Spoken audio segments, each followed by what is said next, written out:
Faruq Abbas, and today I want to discuss the hidden pain arising from the abuse of DNA tests by husbands. Of course, there are instances when it would be very valid for a husband to conduct DNA tests on their children. However, what we've seen is that in a lot of cases, many husbands decide to go and conduct DNA tests on their children based on baseless suspicions, out of emotion, and as a form of spite against their wives.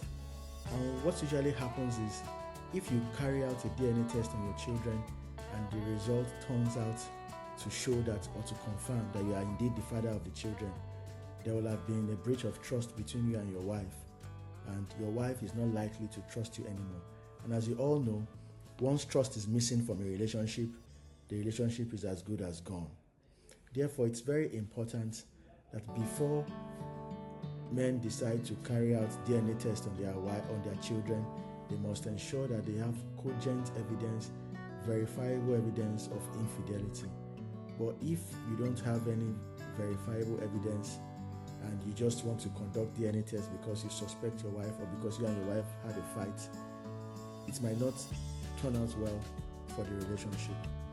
So, in summary, let's be very circumspect before we rush to carry out DNA tests, because we have indeed seen cases where a man out of emotion says, I want to conduct DNA test on my children, and when good counsel prevails, he says he no longer wants to conduct a DNA test, and the relationship goes on happily ever after.